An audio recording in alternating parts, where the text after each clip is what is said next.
Today we just kind of have this weird melting pot of things we got to get done in preparation to go up to the Bay Area this weekend for the Rodeo X Rigs meet. As you can see behind me, the truck is absolutely filthy from the trail run we just got back from a couple days ago. That video should be up on the channel by now, so go check that out if you want to see me off-roading the truck, see how the rear end's working now with all the new setup. But what we got to do today is wash the truck and get it truck show ready. We need to button up a few things in the engine bay, kind of tying together some loose ends. We have a buddy of mine stopping by the house to drop off a part that I've been looking for so long, and it is going to help us button up the rear end of the truck. So yeah, it's going to be a pretty weird melting pot video, so let's get into it. Look who it is. I mean, you guys don't know who this is yet. I know who he is. You want to introduce yourself a little bit, and we might maybe look at the truck too? Yeah, go for it, man. Yeah, my name is Fernando, bro. I got 3 second gens Supercharged, and then my other ones are just stock, you know, just normal ride height. And then I do have one that's on a 3-inch lift. This, I got it lifted already. I just got all the parts off him. We took off everything, bed sides, bumper, front bumper, fenders, and I got them paint matched. And it was the first trip I had it for a road trip. Went up to Sedona in Arizona, handled perfectly. That supercharger winds down the road. Let's go check out the supercharger and the sunroof too. All right, so yeah, like he said, if you guys follow me on Instagram, you saw a few months ago, maybe I posted I had like a garage full of stock parts from my truck getting rehabbed and everything. And I was like, okay, I'm just gonna post it up and see if anybody wants this. This guy over here, he bought literally every single thing I had in the garage. He just did like one big bulk buy. So, what's on this truck? The 2 fenders, your headlights, your front bumper, bed sides, rear bumper. We'll get into what he just brought me now, but let's look at the supercharger real quick and we'll get you on your way. So again, if you follow me on Instagram, you will see last time I was at his house dropping off the last of the parts. We got to take a look at his supercharger. I don't know if I posted a video when I was riding with you, but you didn't, but we will again. I got a little ride along with the supercharged 2nd gen Tacoma. He also did your door open? Yeah, it should be, yeah. I tinted my windows lately. This is also the only 2nd gen I've ever seen with a sunroof. You 3rd gen people are spoiled, you have this, yeah. But us 2nd gen people don't have sunroofs. They don't. But you This was custom made by the owner down in San Diego. So whoever did it out there and you're out there, let me know so I can service it, you know, get the lines cleaned up and everything. But besides that, everything works perfectly fine on this truck. I don't want to hold you up, but if you do want to go just for like a rip. Want to drive it? Me? Yeah. That's crazy. All right, I want to pause the video real quick because we have the sick truck here behind us, as you can see, but we also have the really sick Desert Dime merch that I'm wearing right now. Let you guys see it from the front. Give you guys a back shot real fast. Pause. Anyways, I want to encourage you guys to go check out Shop Desert Dime, where we have 2 t-shirts on the website, 4 stickers. So go ahead, head over, check out the website, pick you guys up a shirt, pick you guys up some stickers. I would really appreciate it. It would support the channel very, very much. And if you guys want to support in other ways, go ahead and subscribe to the channel and follow me on Instagram. Let's get back to the video. What kind of trust am I having right now, dude? I could barely drive a normal Tacoma, let alone a supercharged one. I don't know anything. Dude, yours is so like, it's so light when it starts up. Like when mine starts up, the whole truck like vibrates and shakes side to side. I don't know. Well, I mean, you do have pretty much half the truck sitting on fiberglass. I mean, even before that. Okay, is there anything I gotta know about how superchargers drive? Because I know like with turbos, they got like the turbo lag. They got and stuff. the turbo lag. Supercharged on this one is pretty much instant. Yeah, it just feels super linear. Obviously, there's just more power at your disposal. You know, like with mine, I'm like pushing like halfway down the pedal and it like starts like yeah, no, that's the rolling. thing with the supercharger. It's up there. When I first got it, compared to my other ones that are stock engines, you know, it was different. I tried out the pedal commander, and I'm just like, it's not the same as a supercharger. It kind of feels like a stock 3rd gen. Like it just kind of has that like instant power, sort of like right there. The only thing, I don't have that gear hunting. I'm surprised. Yeah. I don't have the gear hunting that the third gens have. Rip it, man. Here, aim the camera forward so then the mic can hear the supercharger.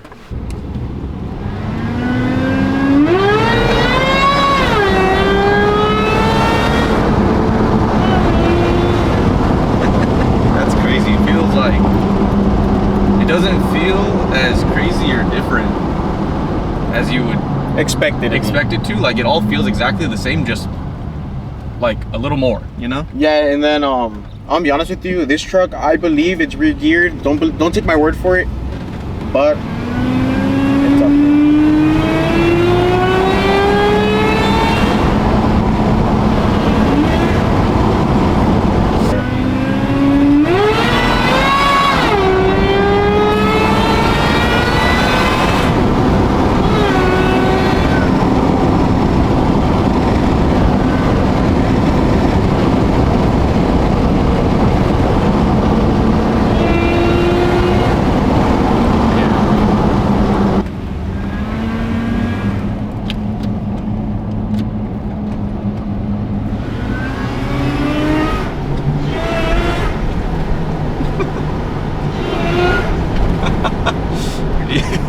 Do you drive like ever in this like overdrive mode, or do you? I don't. I just keep it on drive and just floor it wherever I go. I would have the worst gas mileage ever if I had the Supercharged, because I would just be in overdrive, like just to feel the torque, yeah. just to hear the whines. Wee, wee. I'm not gonna lie, I do waste more gas than what I normally do on my stock ones. Even though I have all-terrains on my other ones, they do have a like pretty much just a leveling height ride. From here to Arizona, I'm used to spending a tank and a quarter. With this, a tank and a half. One way. That's where you really feel the difference, is if you're like in an overdrive and just staying in the high RPMs. Yeah. Like right in the power band of it. That's crazy. I didn't get out of bed today thinking I was driving a Supercharged Tacoma. That's crazy, dude. If I had the money and the time and everything I could to invest into it, my other ones, I think I would do Supercharged. That's the one thing I wanted to do from the beginning since I got my other ones, especially my stick shift one, because just more control way out there. I can't say it's my build. Someone else built it. I gotta give them respects. All I can say is they did a damn good job with this upgraded injectors, everything. They did have a tuner. Unfortunately, when I got it, it was broken. So I'm looking into it, getting again the Bully Dog tuner. So that's gonna be probably like another $600, whatever it costs. And if I could get it, plug it in, we'll see what's up with it, and hopefully more power. All right, we'll get one last look at it before we move on with the rest of the day. Dang, dude. Now you gotta go long travel and send her off a trail. I need to No, get her not out off a there. trail, not off a trail. No, not off a trail. I know that. No. But I do want to get her out there because I've never had icons. I want to see what they could do out there. And shit, we're Supercharged. At this point, there is no limit to what I could do with this. So, Alrighty, he bounced because he's got to get to work, but let's go over what he dropped off for me. Okay, so once the truck went through its whole body transformation and I got the new Dirt King rear bumper and I took off my old stock bumper, I sold it to him with this harness attached to it, not knowing that I would need it. So one of the reasons I like this Dirt King bumper so much is it has license plate lights already integrated, built into it. Now, something I failed to realize, which should have been obvious to me, but they don't come wired to any plugs. It's just a positive and a negative wire hanging out of both lights. So when I realized that, I'm like, oh man, I gotta wire them up somehow. So I went under to look, seeing where I wire them to, where the stock harness is, and I realized that the harness was still attached to that stock bumper I sold him. So if you look under, you have this entire harness system here, and branching off of it is this plug that goes to the two license plate lights.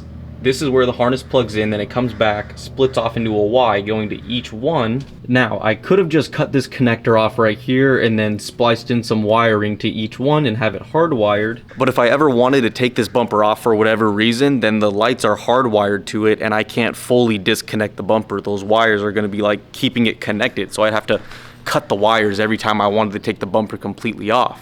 So I wanted some sort of connector. Initially, I was looking around online to see if I could find just this plug with just maybe like an inch or two of wire hanging off of it, and then I could splice it into that. But it was so difficult to find just this plug. I went to 2 different Toyota dealerships. I had a guy that works at Toyota try to look it up when he was at work, so there were like 2 to 3 different Toyotas. I could not find this plug or this harness in general in their parts system. I even looked online in various different places and could not find this part, or if I did, it was like $80. And there were no pickup parts near me that had Tacomas in them, so it was just a struggle to try to find this plug. But then about maybe a week ago, I finally found this plug online, the right plug I needed for like $10 on Amazon. But like that day or week was the same exact time that Fernando told me like, hey, I have this harness that you're looking for. I'm not even using it on the truck anymore. You could just have it back. I'll give it back to you. So that's why he's here dropping it off. It saved me some money, saved me some time, it didn't save me headache. I already had the headache from the weeks prior, but yeah, I got the stock harness back from my old bumper. So now I can just plug this end in, cut off these connectors right here, and then splice in the positive and negatives for these license plate lights, and we'll have functioning license plate lights again. So thank God and big shout out to him that he's not using this harness and he was able to just give it back to me. So that solves that problem here on the rear bumper. As you guys know, we're buttoning up a few problems up front after we wash the truck here. And then that only leaves one last thing to be done before this truck's like in like good off-roadable, my standards. But we'll go over that once we finish washing the truck and when we're finishing up the front end.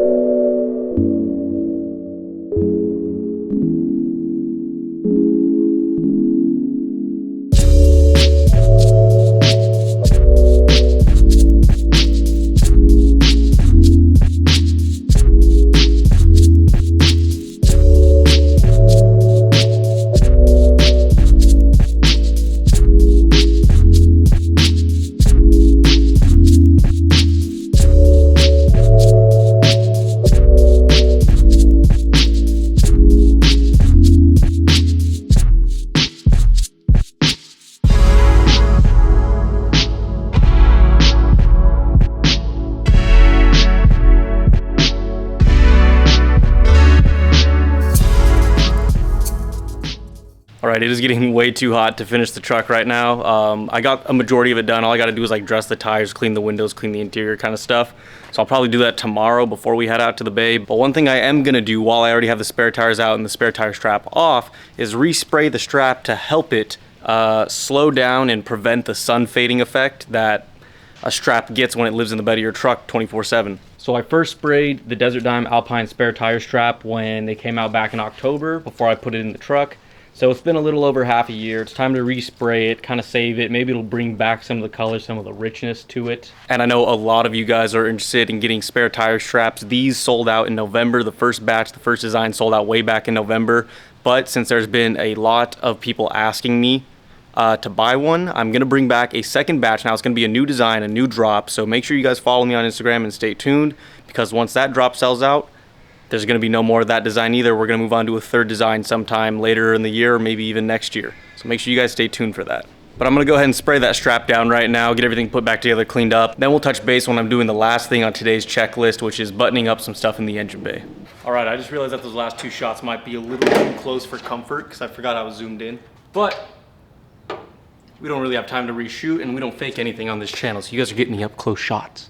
But now the last thing we got to do today is button up a few missing bolts and clips in the engine bay here, which is not going to take too long. It's just a matter of having to drill out some fiberglass in some areas. So one of the ones we're missing is a clip right here for the grill, which is super easy. It's a push clip, kind of like these. I have a whole box of them from an auto parts store. It's a Toyota clip box.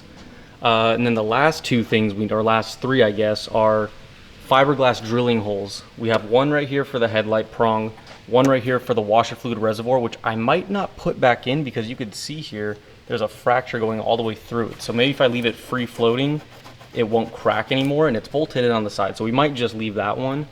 But another one is this back corner right here where this little hole is. You could see it on the other side. That one. That's what we got to do on this side to hopefully bring this lip down a little bit more and clear the hood, because we're rubbing a little bit where we shut the hood. So those are like the last few things to button up the front end, and once that's done, I think the whole front end of the truck should be good to go for now. Then we just have to focus our attention on the back, like getting that harness put in and extending the fuel neckline. And then the entire truck should be good, ready to rip, ready to sit at this phase for a while before we decide to do something about color matching our wheels or tires or something like that, you know? So we're gonna go ahead and grab this little Toyota body part retainer clip. So yeah, inside this box they have pretty much every retainer clip that's on a Toyota. I just had to sift through and find one that was big enough, the right size, and similar to the ones that were in the engine bay, which was this one. And yeah, pretty handy to have just laying around. I think it was I don't know, maybe like 20 bucks to have this thing, and I've replaced a lot of clips on my truck, so. So now we got this side secured in, looking nice. The grill is all held in now, this side by a clip, this side by a zip tie because the back half of this is broken off, unfortunately, but now we got the grill completely secured in. Now it comes to these where it's a little sketchy. This one's fine because it doesn't go into any factory bolt hole on the truck part. It's just simply going through the fiberglass and sandwiching it with some washers and a nut and a bolt. This back one, however, there's a perch underneath this that I have to thread into, so we have to get that hole pretty darn precise. But let's do the easy one first, then we'll move on to this last beast of a hole. Fingers crossed and pray, I guess.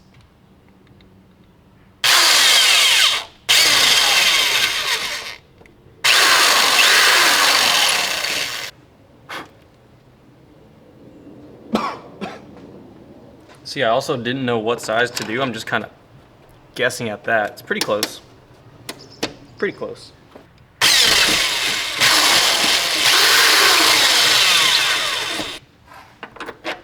There we go. That's nice. I feel like I'm gonna regret not wearing like gloves or long sleeves. I worked on fiberglass one other time. I left super itchy even with long sleeves, so whatever.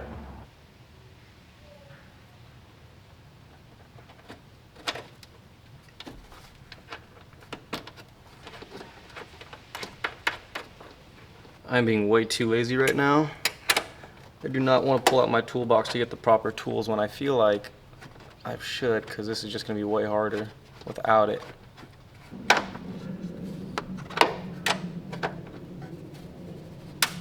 Ooh. Crack the glass a little.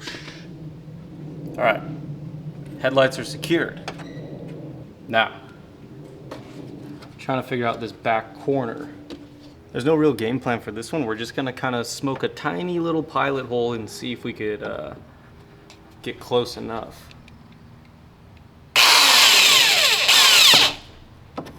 Yeah, that was pretty damn straight on. I'm just gonna get the bigger size, bore it out a little more, and I think we're good.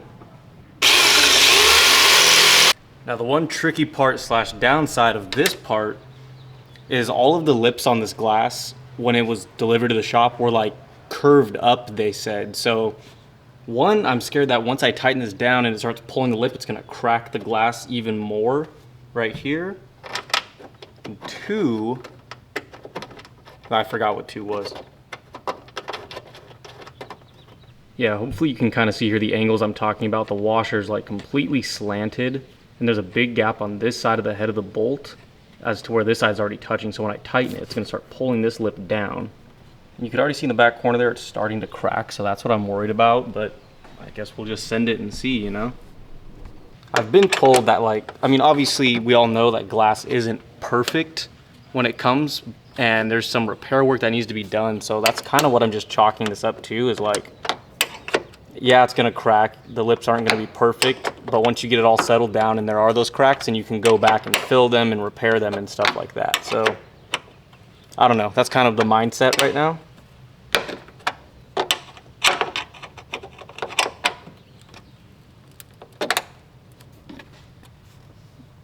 But I'm not sure how far is too far, you know?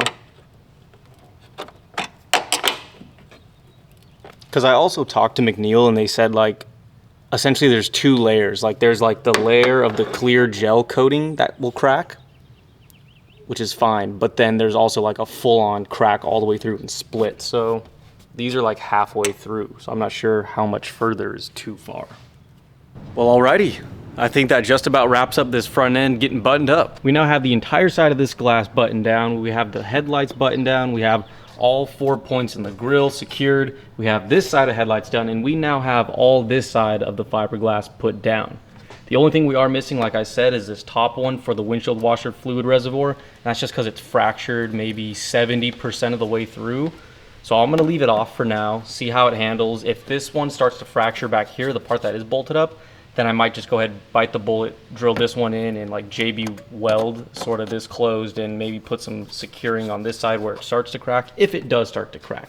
If it doesn't, we might just run it like this and be fine. So yeah, damn, we got the truck clean, we got the front end buttoned up, we got my old harness for the rear of the truck. So that'll probably be the last part in this button-up saga, is the video where we go ahead and extend the fuel line when we finally find a solution for that, and when we go ahead and wire up that last harness.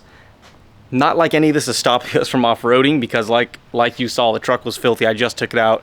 If you guys want to see that video, it should be up by now. Go check it out. I want to thank you guys so much for watching. I really do appreciate it. Again, if you guys want to go ahead and buy a shirt and support the channel, go ahead and do so. If you guys want to support the channel in other ways that don't include buying shirts, go ahead and subscribe, follow me on Instagram. I appreciate your guys' support. Thank you so much for watching, and I will catch you in the next one. Welcome to my party, we're just getting started. A life is a dream or a nightmare scarring. Hand me a drink, cause I think I'm going all in. Get me a shrink who can